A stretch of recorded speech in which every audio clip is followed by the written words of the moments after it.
Nangangamba ang ilang mambabatas na baka makompromiso ang mga ebidensya at testigo kung Hulyo pa gugulong ang impeachment trial ni Vice President Sara Duterte. Pero banat ng Senado, wala sa posisyon ng Kamara na madaliin sila. Nasa frontline ng balitang yan, si Camille Samonte. Nakasalukuyang miyembro ng House Sa gitna ng nakabinbing impeachment trial sa Senado ni Vice President Sara Duterte, naglabas naman ng video ang Kamara para ipaliwanag sa publiko ang patong-patong umanong paglabag ng bise kaya siya inimpeach ng mahigit 200 mambabatas. Idinetalye sa halos 9 na minutong video ang mga articles of impeachment, gaya ng pagbabantaraw ni VP Sara kina Pangulong Bongbong Marcos at ang questionableng paglustay niya sa confidential funds. Kapag gumulong na ang impeachment trial ni VP Sara, hati ang magiging trabaho ng dalawang kapulungan ng Kongreso. Ang Senado ang tatayong impeachment court, habang ang mga mambabatas sa Kamara ang tatayong prosecution.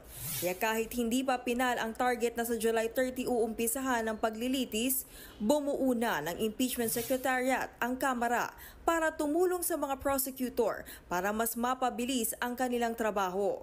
Ito'y pagpapatunay na ang House ay handa na. Ito po'y magsisilbing mga kasama namin dito, lalong-lalo na sa mga research, sa mga legal research.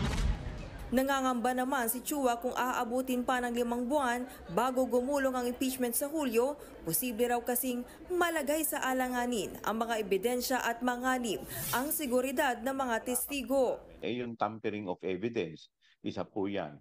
Pangalawa po, yung mga testigo po natin, syempre yung anxiety ng mga testigo natin mas lalong tumitindi. Sa kabila nito, nanindigan si Escudero na hindi dapat madaliin ang impeachment trial. Kung naiinip na raw ang mga taga-Kamara, dapat Disyembre pa lang, inaksyonan na sana nila ang impeachment para maagang naiakyat sa Senado. Ulitin ko, kung sila hindi nagmadali noon, wala sila sa lugar. Wala silang legal at moral basis na madaliin kami ngayon. Ulitin ko rin, hindi namin to dinadelay, Congressman Chua. Hindi lang namin minamadali.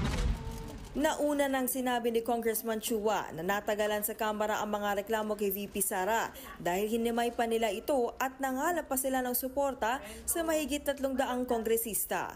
Nagbabalita mula sa Frontline, Camille Samonte, News 5.